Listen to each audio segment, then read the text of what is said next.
Are there any mistakes that small business owners commonly make that could also effectively put them in a difficult financial position that you can sort of warn small business owners and aspiring small business owners to avoid?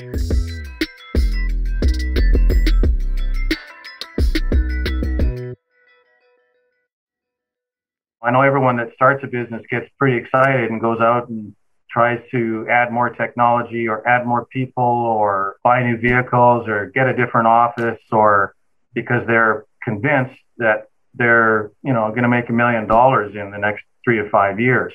Not unlike what our strategy was. We took it very slow, very easy, very focused. Don't spend money that you don't have quite yet. Keep it slow and simple. I know there's a lot of people that, see an opportunity and explode and just get absolutely thrilled about it. But the number one reason why companies fail is not only poor management, but lack of capital. If you've only been at a business for 6 months and everything looks really good and you blow your brains out on a bunch of new equipment or whatever, it's really not going to work. So, being a typical Canadian, be a little bit more conservative, I guess, would be the advice. And that goes along the lines with remembering what we were talking about, what makes us a little bit different than some of the other larger lenders. We actually encourage people to take less money. And that sounds a little crazy because a lot of the lenders out there, especially these days when business is pretty slim, they encourage their customers to take more money, because there's pressure from head office or whoever that you need to get more money out the door. So the guys that are selling our services to customers are trying to convince people, take a little bit more, take a little bit more. We actually do the opposite. If somebody comes to us and says they need $100,000, they're sort of thinking that, okay, over the next 12 months, I need $100,000. I'm going to buy inventory now, and I'm going to buy inventory in 6 months from now.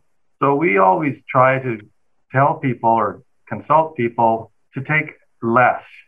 So if they need $100,000 for the year, we always ask them, well, how much do you need right now? And they'll say, well, what do you mean? How much do you need right now for the next 2 months?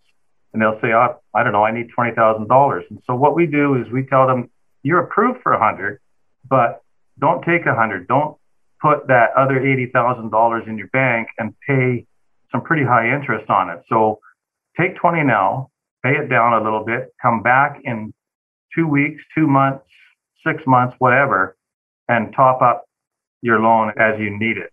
So customers really appreciate that. They appreciate the honesty of that, and they hear and they go, oh, that's interesting. You're not trying to sell me more money. And we go, no, we want to keep you as a customer. Right. So they use us like a line of credit. You'll see on our website that we actually call it a cash line. So rather than giving them all the money all at once, we don't force them to do that. If they need $100,000 today, they get $100,000 today. But if they don't actually need it all at once, we really encourage them to take a small amount and come back as frequently as they want.